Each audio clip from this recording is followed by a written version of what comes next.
I stood at Vivian's graveside, the Georgia sun beating down on my back as they lowered her into the earth beneath that old oak tree. 49 years of marriage, and now she was gone. The scent of magnolias hung thick in the humid air, clinging to my black suit like a memory I couldn't shake.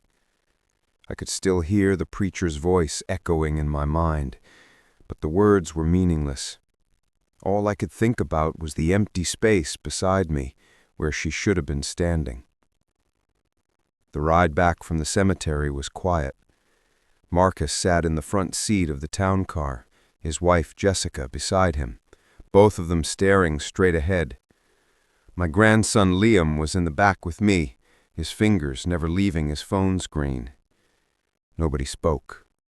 Nobody cried. The grief that should have filled that car was absent, replaced by something else entirely. Something cold and calculating that made my skin crawl. When we pulled up to the Vance & Sons construction headquarters, I felt a knot tighten in my chest. We weren't going home to mourn. We were going to a meeting, a business meeting, on the day of my wife's funeral. Jessica had insisted. "Best to handle these matters quickly," she'd said that morning, her voice clipped and efficient, "before things get complicated." The boardroom felt like a tomb, cold, sterile, nothing like the warm offices where Vivian and I had built this company from nothing. The mahogany table gleamed under the fluorescent lights, reflecting our distorted faces back at us. I took my seat at the head of the table, the position I'd held for 40 years. To my right was Vivian's empty chair, the leather worn smooth from decades of use. I reached out and touched it, half expecting to feel her warmth still lingering there. The walls were covered with framed photographs, buildings we'd constructed, bridges we'd engineered, community centers filled with happy families. Each one represented a dream fulfilled, a promise kept. Vance & Sons Construction had been more than a business. It had been our legacy, our contribution to the world. Now, looking at those photos, I wondered if any of it had mattered. Jessica cleared her throat, shattering the silence. She sat across from me, her spine rigid, her blonde hair pulled back so tightly it seemed to stretch her face. The expression I'd seen before in boardrooms, on the faces of hostile investors and corporate raiders. It was the look of someone who'd already won and was simply waiting for everyone else to realize it. "Samuel," she began, her voice dripping with false sympathy, "we know how incredibly difficult this must be for you. Vivian was such a remarkable woman."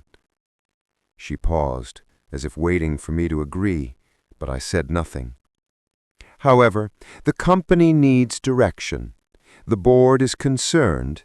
Investors are nervous. We need to act now while we still have momentum."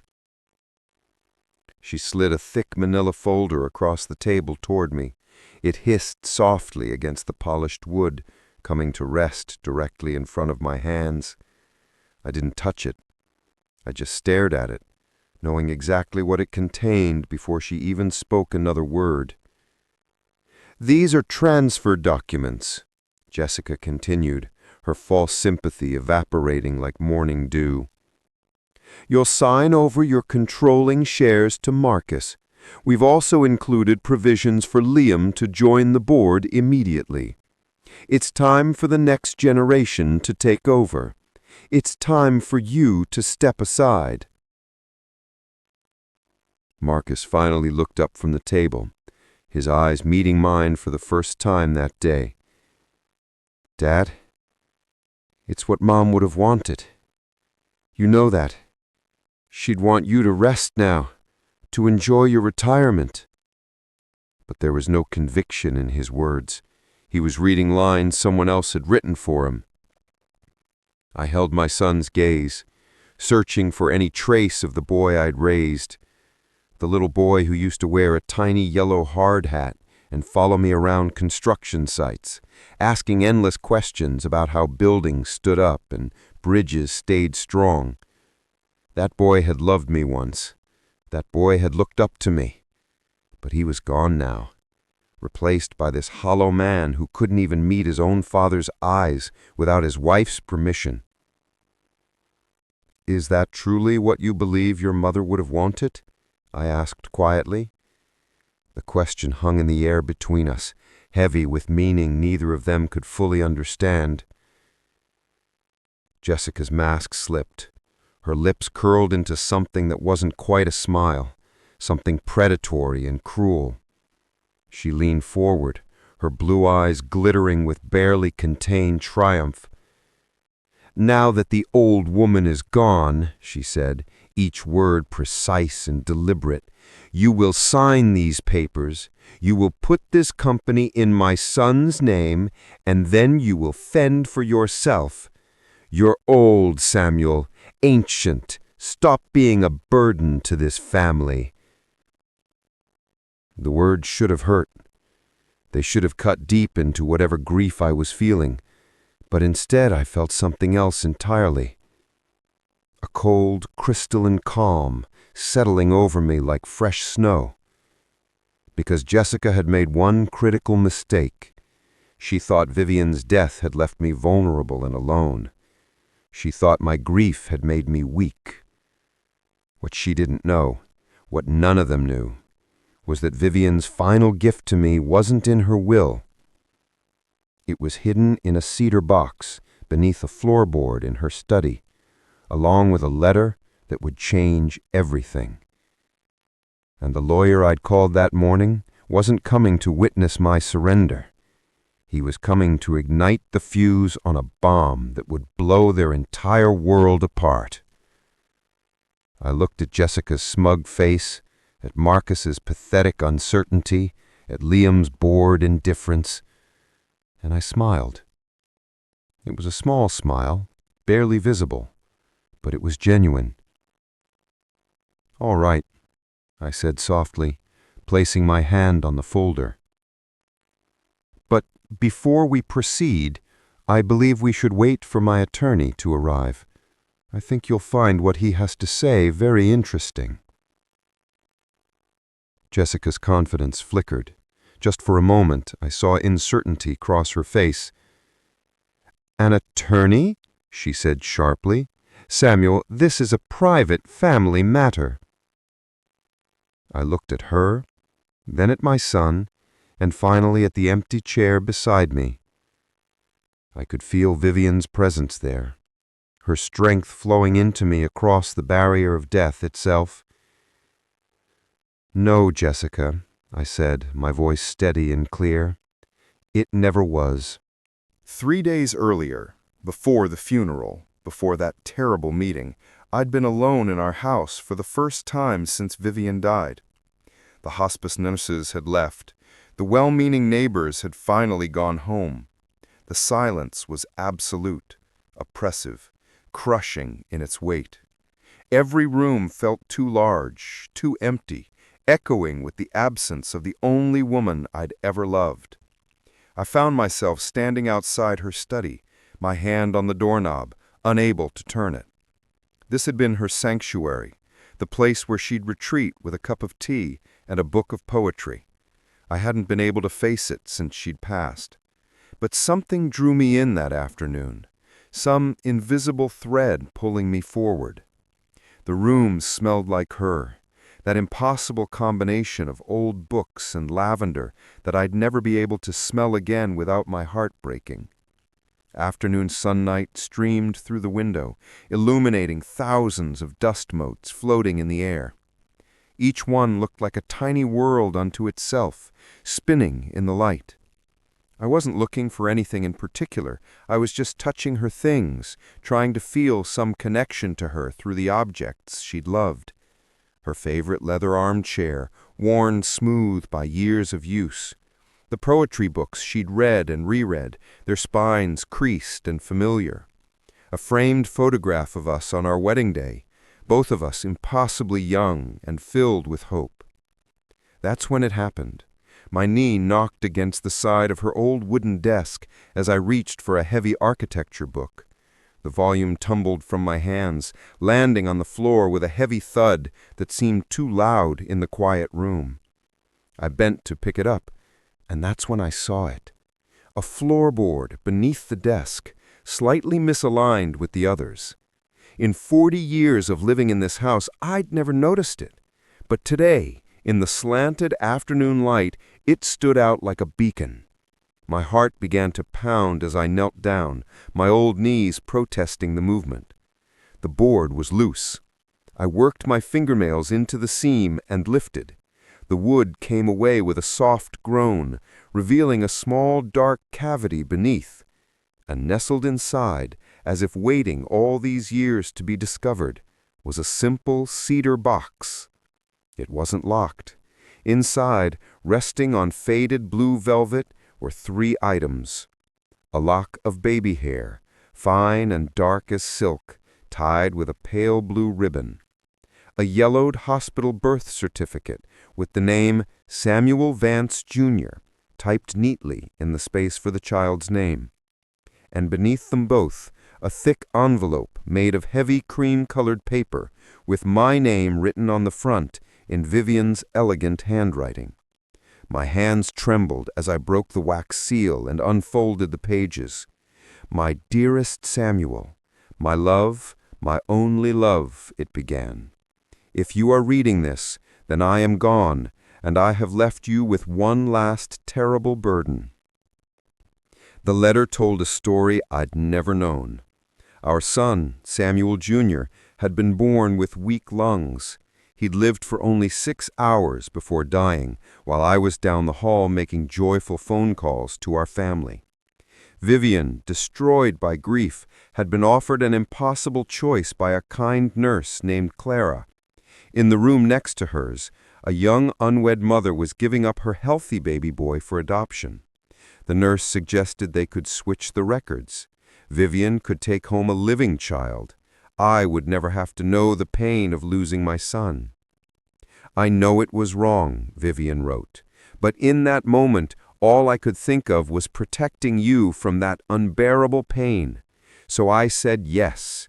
We came home with Marcus, and I loved him, Samuel. I swear to you, I loved him as my own. But I built our family on a foundation of lies, and now the cracks are showing." The letter went on, describing Jessica in harsh terms. Vivian called her a vulture, who'd taught Marcus to see me as an obstacle rather than a father. "They will try to take everything we built," she wrote. "I cannot protect you from the outside anymore, my love. So I am giving you the truth from the past. This secret was once my shame, but now it must be your shield." I sat on that floor for hours, the letter in my lap, my entire understanding of my life dismantled in a few hundred words. Every memory of raising Marcus was now cast in a different light. The grief for Vivian mixed with a new, hollowed-out sorrow for the baby I'd never known I'd lost, and for the woman who'd carried this impossible burden alone for 49 years. But beneath the pain, something else began to grow, a cold, hard resolve. Vivian had given me instructions. She'd asked me to protect our legacy, and I would not fail her. I pulled out my phone and called David Chen, my lawyer and friend of 30 years. "David," I said when he answered, my voice cracked and thin, "I need you.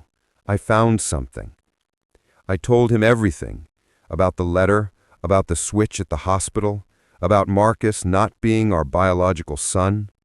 The silence on the other end of the phone was absolute. "My God, Samuel, the weight she must have carried," David finally whispered. Then I heard him take a deep breath, shifting from friend to lawyer. "Vivian was brilliant," he said, his voice hardening with purpose. "This letter isn't just a confession. She was arming you. We need to use it." "What do we do?" I asked, my voice barely a whisper. "We need DNA evidence," David replied without hesitation, "legally admissible and irrefutable.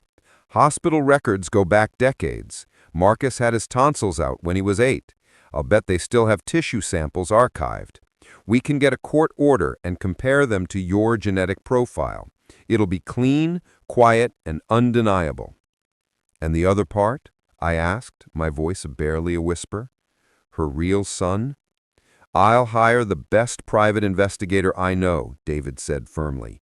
Vivian gave us a date, a hospital, and circumstances. It's been almost 50 years, but we can find him. I promise you, we can find him. When I hung up, I felt different. The grief was still there, a permanent wound in my heart, but the crushing helplessness was gone, replaced with purpose. Vivian hadn't left me defenseless. She'd left me a weapon, and I knew exactly when I was going to use it. 3 days earlier, before the funeral, before that terrible meeting, I'd been alone in our house for the first time since Vivian died.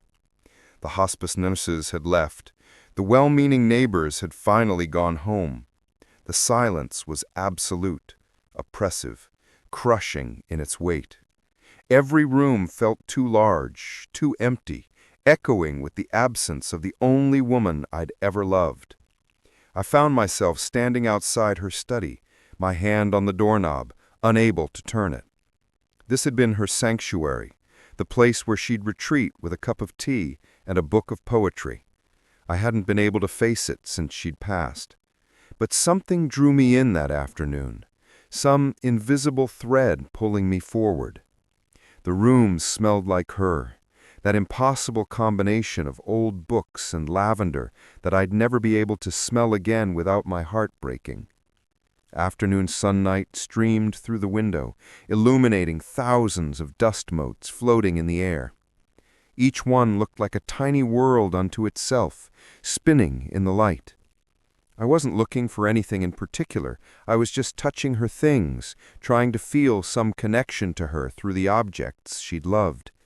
Her favorite leather armchair, worn smooth by years of use. The poetry books she'd read and reread, their spines creased and familiar. A framed photograph of us on our wedding day, both of us impossibly young and filled with hope. That's when it happened. My knee knocked against the side of her old wooden desk as I reached for a heavy architecture book. The volume tumbled from my hands, landing on the floor with a heavy thud that seemed too loud in the quiet room. I bent to pick it up, and that's when I saw it.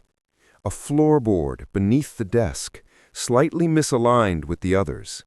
In 40 years of living in this house, I'd never noticed it. But today, in the slanted afternoon light, it stood out like a beacon. My heart began to pound as I knelt down, my old knees protesting the movement. The board was loose. I worked my fingernails into the seam and lifted.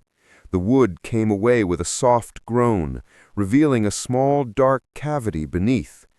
And nestled inside, as if waiting all these years to be discovered, was a simple cedar box.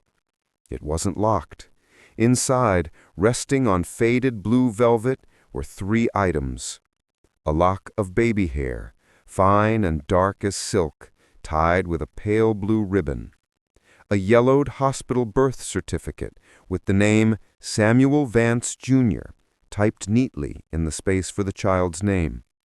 And beneath them both, a thick envelope made of heavy cream-colored paper with my name written on the front in Vivian's elegant handwriting. My hands trembled as I broke the wax seal and unfolded the pages. "My dearest Samuel, my love, my only love," it began. "If you are reading this, then I am gone, and I have left you with one last terrible burden." The letter told a story I'd never known. Our son, Samuel Jr., had been born with weak lungs. He'd lived for only 6 hours before dying, while I was down the hall making joyful phone calls to our family. Vivian, destroyed by grief, had been offered an impossible choice by a kind nurse named Clara. In the room next to hers, a young unwed mother was giving up her healthy baby boy for adoption. The nurse suggested they could switch the records. Vivian could take home a living child. I would never have to know the pain of losing my son.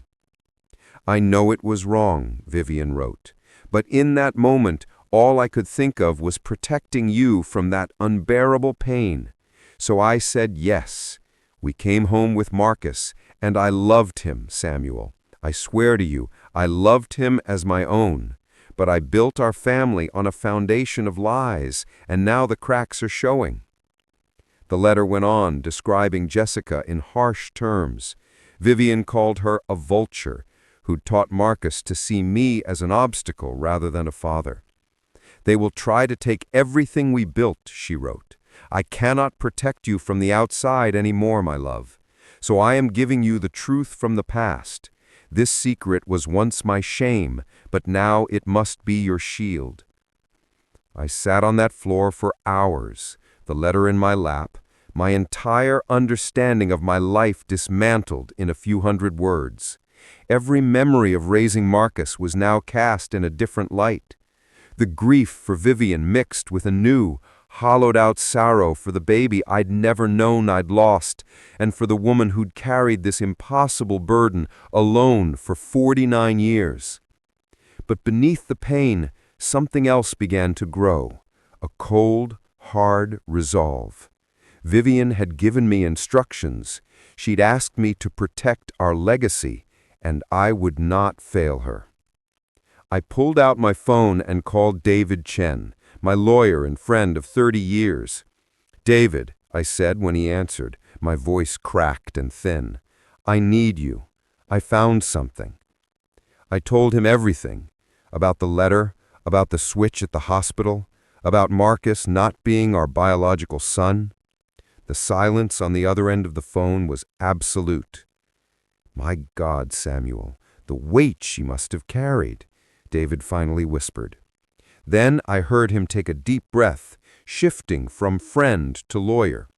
"Vivian was brilliant," he said, his voice hardening with purpose. "This letter isn't just a confession. She was arming you. We need to use it." "What do we do?" I asked, my voice barely a whisper. "We need DNA evidence," David replied without hesitation, "legally admissible and irrefutable. Hospital records go back decades. Marcus had his tonsils out when he was 8. I'll bet they still have tissue samples archived. We can get a court order and compare them to your genetic profile. It'll be clean, quiet, and undeniable." "And the other part?" I asked, my voice barely a whisper. "Her real son?" "I'll hire the best private investigator I know," David said firmly. "Vivian gave us a date, a hospital, and circumstances. It's been almost 50 years, but we can find him. I promise you, we can find him." When I hung up, I felt different. The grief was still there, a permanent wound in my heart, but the crushing helplessness was gone, replaced with purpose. Vivian hadn't left me defenseless. She'd left me a weapon, and I knew exactly when I was going to use it. The boardroom door closed behind Jessica, Marcus, and Liam with a soft, final click. The echo of Jessica's venomous words still hung in the air like smoke. I sat perfectly still at the head of the table, my hand resting on the folder full of transfer documents I had no intention of ever signing. The trap was set. All I had to do was wait for David to spring it. Jessica's eyes kept flicking to the door, suspicious and impatient. She had expected this to be quick, a simple formality where grief and age would make me compliant. But I wasn't breaking. I wasn't even bending, and it was clearly bothering her. "Samuel," she said, her voice taking on that false sweetness again, "there's really no need to involve attorneys in a simple family transfer. This just complicates things unnecessarily." I looked at her calmly. "On the contrary, Jessica, I think it simplifies things considerably." Before she could respond, the boardroom door opened. David Chen stepped inside, and the atmosphere in the room immediately changed. He moved with quiet authority, his silver-streaked hair catching the fluorescent light, his tailored gray suit immaculate. In his hands was his worn leather briefcase, the same one he'd carried for 30 years. He closed the door with a soft, definitive click that seemed to echo in the tense silence. His eyes swept the room, taking in every detail with the practiced efficiency of a man who'd walked into 100 corporate battles. When his gaze met mine, he gave me the smallest nod. Everything was ready. Jessica was the first to speak, trying to regain control. "Mr. Chen," she said sharply, "what an unexpected surprise. As I was just explaining to Samuel, this is a private family matter. Your services aren't required here today." David didn't even acknowledge her attempt at dismissal. He walked slowly toward the table, his focus unwavering. When he reached Vivian's empty chair, he placed his hand on its back for just a moment. It was a small gesture, but powerful. He was declaring his allegiance, not to Jessica or Marcus, but to the woman who'd sat in that chair for 49 years. "Good afternoon, Mrs. Vance," David said, his voice cool and measured. "I'm here today not at the request of Mr. Samuel Vance, but in my official capacity as executor of the last will and testament of my late client, Mrs. Vivian Vance." He let her name hang in the air, a reminder of the woman whose death had created this moment. "So, you see," he continued, his eyes locking with Jessica's, "while this may be a family matter to you, it is a legal and fiduciary duty to me. My presence here is not just necessary, it is non-negotiable." The confidence drained from Jessica's face. She opened her mouth, then closed it again, clearly recalculating her strategy. David moved to the head of the table near me and placed his briefcase on the polished mahogany surface. It landed with a solid thud that seemed to draw all the oxygen from the room. For a long moment, nobody moved. Then, with deliberate precision, David's fingers found the brass latches. In the dead silence, the sound of those latches opening was brutally loud. Click, clack, like a judge's gavel, like a weapon being cocked. He lifted the lid and reached inside, withdrawing a document bound in a simple, elegant blue folder, Vivian's favorite color. He placed it in the center of the table as if it were a sacred text, and in that moment, it was. "This is the final and legally binding last will and testament of Vivian Vance. It was drafted, signed, and witnessed 6 months ago." 6 months. The implication was clear. This wasn't the product of a sick mind or a last-minute decision. This was calculated, strategic, deliberate. Jessica let out a short, brittle laugh. "Oh, please, David, don't be so dramatic. We all know what her will says. Everything is divided according to the family trust. Marcus gets his controlling shares, and my future is secured. This is just a formality." She waved her hand dismissively, but I could see the first cracks in her certainty. She'd always underestimated Vivian, right up till the end. David put on his glasses with slow, deliberate movements. He opened the blue folder and began to read. "I, Vivian Vance, being of sound mind and body, do hereby declare this to be my last will and testament." He softened his voice as he read the first section, addressed to me. "To my beloved husband, you were the architect of my joy, the foundation of my life. For 49 years you were my compass and my anchor. I leave you with my unending love, the only true asset that can never be appraised, divided, or diminished by time." I closed my eyes, feeling Vivian's presence wash over me. Even from beyond death, she was protecting me, guiding me, loving me.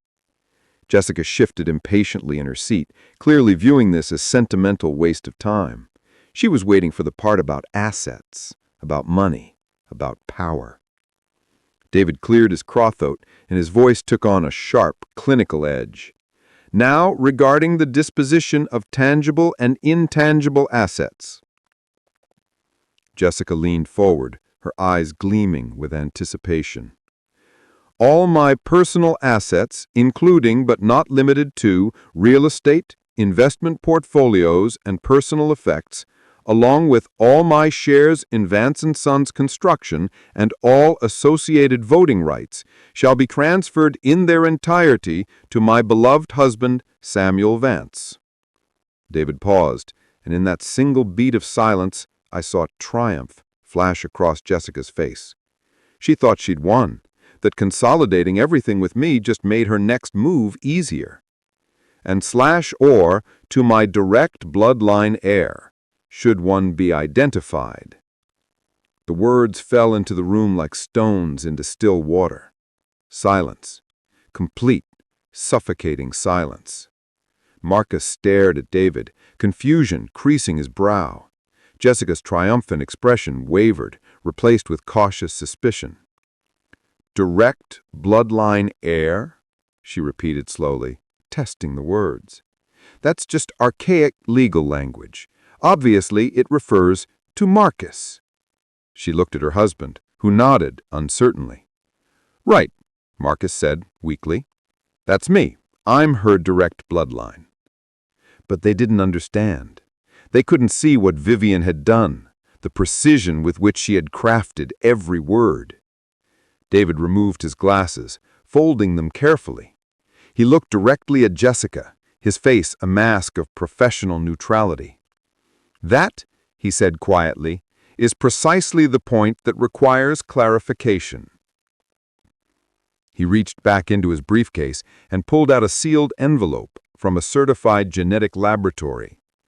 At the written request of Mrs. Vance, stipulated in a separate legal directive executed on the same day as the will, and with the full authorization and cooperation of Mr. Samuel Vance, my firm was instructed to engage a third-party laboratory to conduct a thorough genealogical analysis. He slid the envelope onto the table. It sat there, between us, a white rectangle that held the truth that would destroy their world. "This analysis," David continued, "was conducted to legally and scientifically identify the beneficiary as explicitly defined by the term direct bloodline heir." Jessica's face had gone pale. Marcus just stared at the envelope as if it might explode. In a way, it would. David picked up a silver letter opener and slid it cleanly under the envelope's flap. The sound of tearing paper was sharp and final in the dead quiet. He reached inside and pulled out a single sheet of paper covered in technical data and medical terminology. He put his glasses back on and scanned the document. Then he looked up, his gaze settling first on Marcus, then on Jessica. He let the silence stretch for one more agonizing moment. When he spoke, his voice was flat, emotionless, stating a simple, unchangeable fact. "Pursuant to the side-by-side analysis of genetic markers from sample A, identified as Samuel Vance, and sample B, identified as Marcus Vance, the conclusion of the genealogical assessment is as follows. The probability of the subject Marcus Vance being the biological son of the subject Samuel Vance is 0.0%. The words dropped into the silent room like bombs. 0.0%. No possibility. No margin for error. Just cold, hard, scientific truth. And then the world began to shatter. The silence after David's pronouncement lasted only seconds, but it felt like an eternity. I watched Marcus's face drain of all color, turning a sickly gray-white. His jaw went slack, his eyes unfocused. Then he started shaking his head, slowly at first, then faster, more violently, as if he could physically dislodge the truth from his mind. "No," he whispered, his voice barely audible. "No, that's impossible. It's a lie." His eyes found mine, desperate and pleading, filled with the confusion of a child who's just had his entire world upended. "Mom," he choked out. "Mom would never." His voice broke completely, crumbling into silence.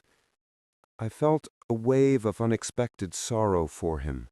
Whatever his failings as an adult, Marcus had just learned that everything he thought he knew about himself was a lie.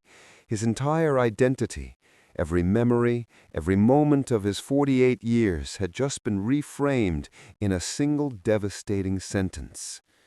But while Marcus imploded inward, Jessica exploded outward.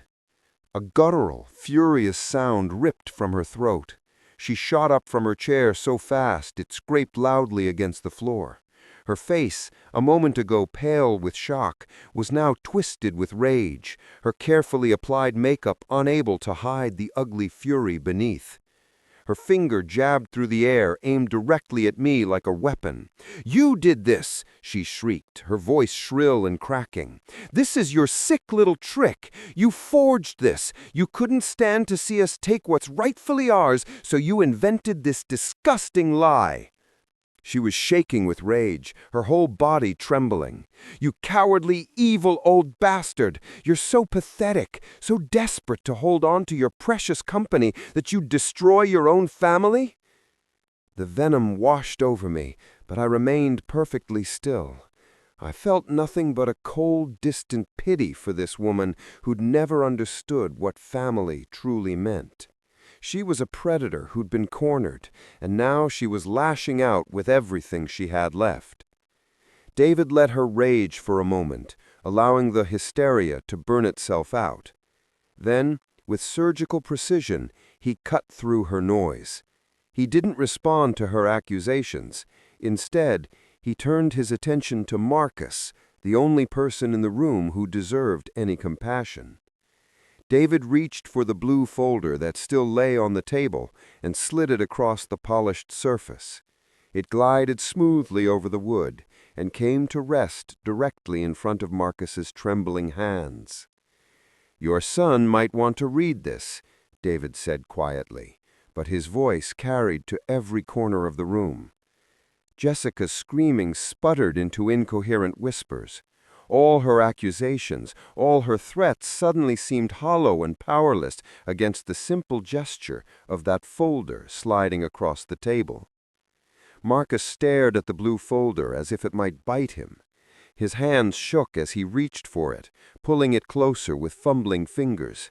He opened it slowly, and I saw his eyes begin to move across Vivian's elegant handwriting. The transformation was immediate and heartbreaking. His shoulders began to shake. His face crumpled.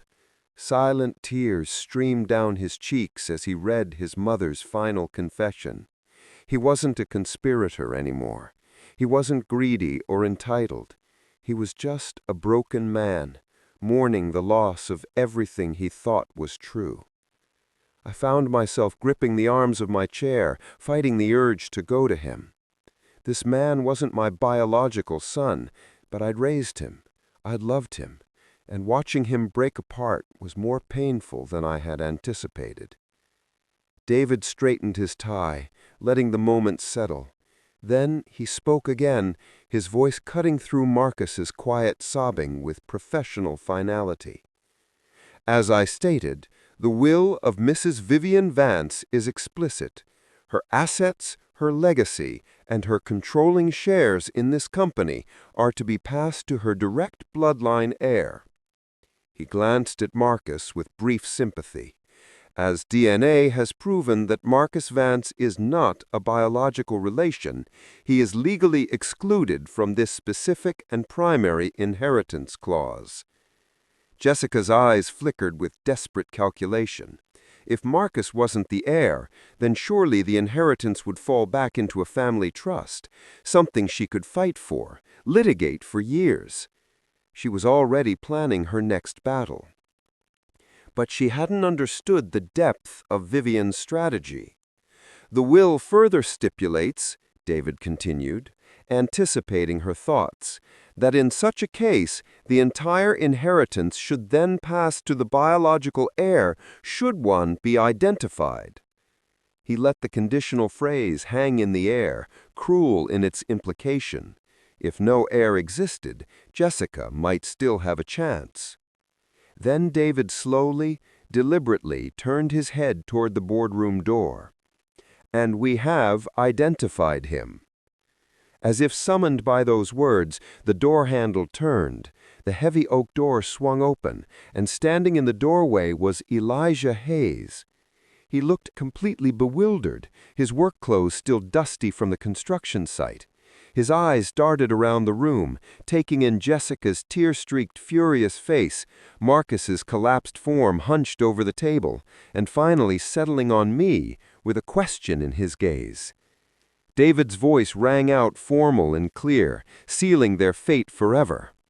"Ladies and gentlemen, allow me to introduce Elijah Hayes, the biological son of Samuel and Vivian Vance." A new kind of silence fell over the room. Not tense, not angry, but deep and profound. Complete stillness born of absolute shock. Jessica and Marcus stared at Elijah as if he were a ghost made flesh. He wasn't just a person to them. He was the living embodiment of everything they'd just lost, an impossibility made real, a specter from a past that they'd never known, who just walked in to claim their future. David provided the final details, his voice steady and irrefutable. "Our private investigation, following the leads left by Mrs. Vance, located Mr. Hayes last month. We were also able to locate the personal diaries of his birth mother, which detailed the circumstances of his birth and subsequent adoption. All of this has been cross-referenced and legally verified. The DNA evidence is conclusive." That was it. The final lock clicked into place. The trap was sprung completely. I pushed my chair back from the table, the scraping sound loud in the dead quiet. I stood up, feeling stronger than I had in weeks. All eyes turned to me.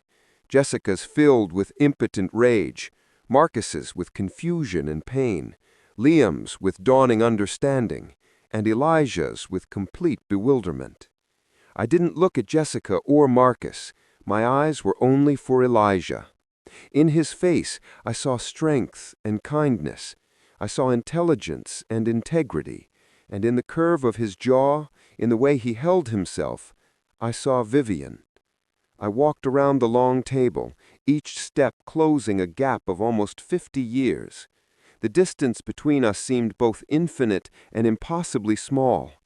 When I reached him, I stopped and looked into his eyes, seeing confusion and concern mixed with something else, something that looked like recognition, though I knew he could possibly not understand what was happening. I placed my hands on his shoulders, feeling the strength there, the solidity of this man who'd grown up without me, but who'd somehow found his way back to everything Vivian and I had built. "Hello, son," I said, my voice thick with emotion. "I've been waiting a very long time for you." My words, meant for Elijah alone, ignited Jessica's final explosion. The sight of me placing my hands on Elijah's shoulders, claiming him as my own, was more than her mind could tolerate. The last shred of her icy control shattered completely. A sound that was half scream, half sob tore from her throat. Her face, pale with shock moments before, now turned blotchy and red with primal fury. "No!" she shrieked, her voice cracking with hysteria. "You can't do this! You think you can just replace your son? Replace your family with this nobody?" She took a step toward Elijah, her hands curled into claws, but David smoothly moved to stand between them, a human barrier of professional calm against her rage.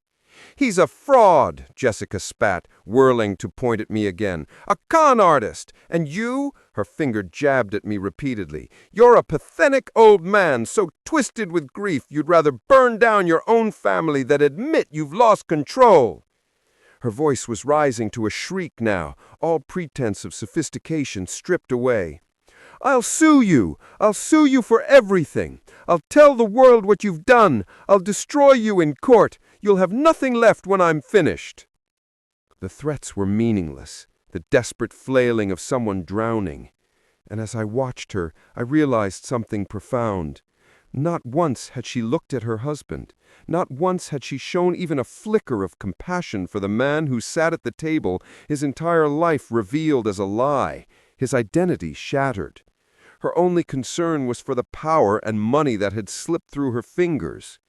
She wasn't fighting for her family. She'd never been fighting for family. She was fighting for her bank account, her status, her control. Marcus remained oblivious to her tirade, lost in his own private hell. His face was still buried in his hands, his shoulders shaking with silent sobs. The pages of Vivian's letter were crumpled in his fist. In that moment, he wasn't a villain. He was just a casualty, a man mourning parents he just lost all over again. I felt an unexpected wave of compassion for him. Whatever he'd become, whatever Jessica had turned him into, none of this was truly his fault. He'd been an innocent baby who needed a home, and Vivian and I had given him one. The fact that he'd failed to live up to our hopes didn't erase the years of love we'd given him. David quietly took out his cell phone and pressed a single button, a prearranged call to building security. While we waited, he addressed his final words to Marcus, though I doubted the man could hear them through his grief. "The will does make one provision for you," David said, his voice gentler now. Out of what Mrs. Vance described as a mother's lingering affection, she stipulated that a modest monthly stipend be made available to Marcus Vance from a private trust. It's enough to live on comfortably, but not in luxury. He paused, letting that sink in. "However, this is conditional upon your enrollment in psychological counseling and a legally binding agreement to have no contact with either Mr. Samuel Vance or Mr. Elijah Hayes." Then David looked directly at Jessica, and his voice went cold again. "The will makes no provision whatsoever for non-relations by marriage in this event. You, Mrs. Vance, are entitled to absolutely nothing." That's when the security guards arrived.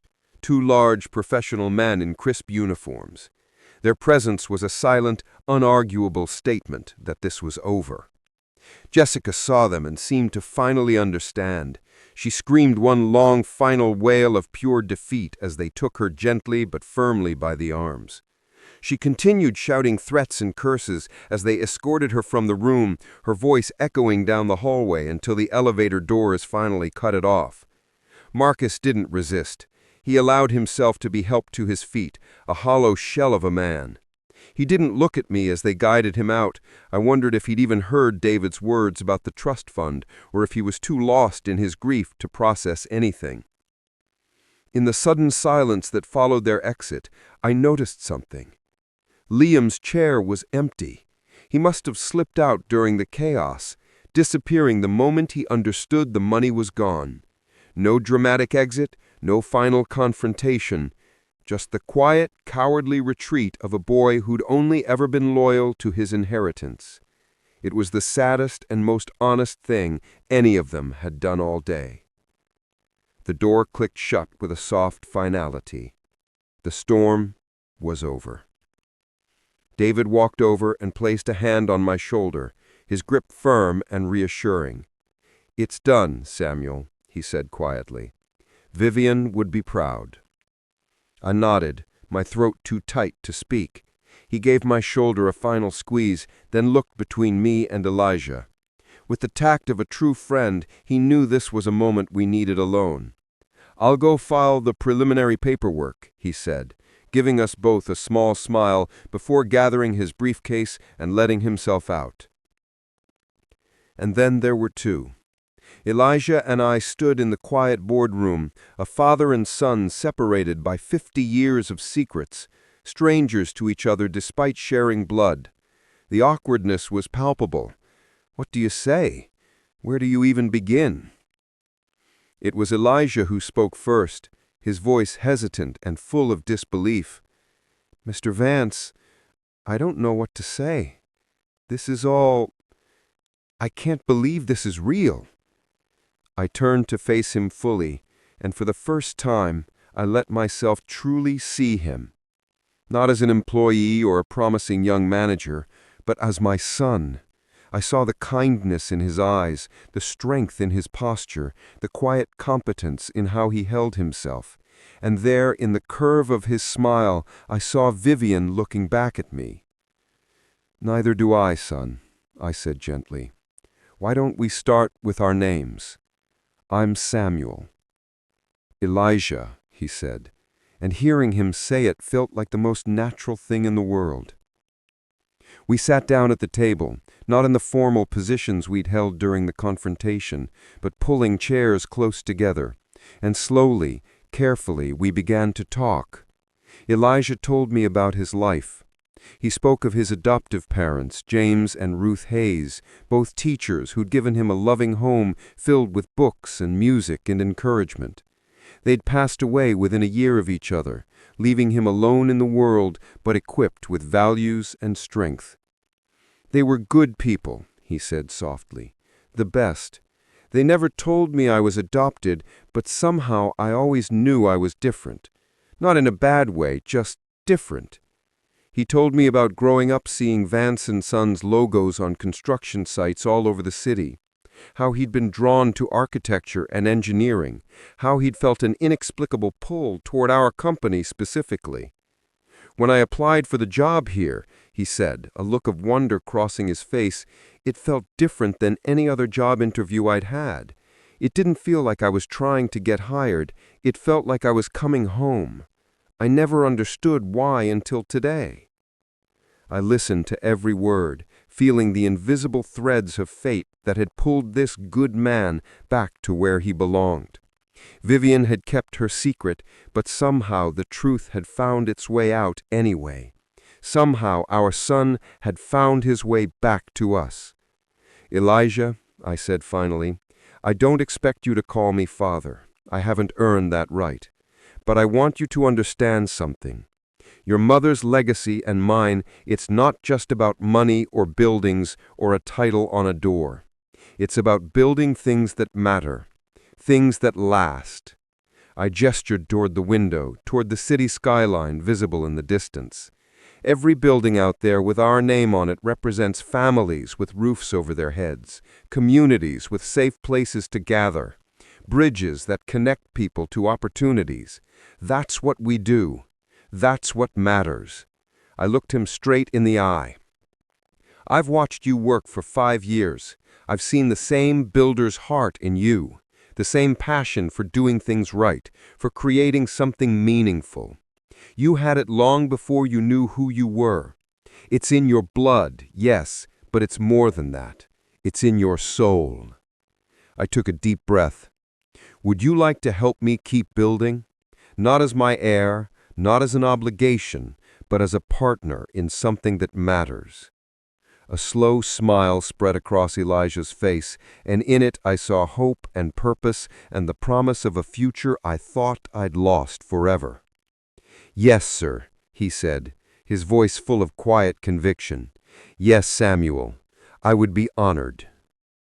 We stood and walked to the great window overlooking the city. Side by side we looked out at the tapestry of buildings stretching to the horizon, so many of them rising from nothing under my direction over the years. "For a moment," I said, speaking as much to myself as to him, "I thought this was all about justice, about punishing greed and protecting what Vivian and I built, but it's not about that at all." I turned to look at him. "It's about forgiveness. Forgiving Vivian for carrying such an impossible burden alone all those years. Forgiving myself for being blind to the real son who was standing right in front of me. And forgiving Marcus, because he was just a baby who needed a home and the choices others made weren't his fault." Elijah nodded slowly.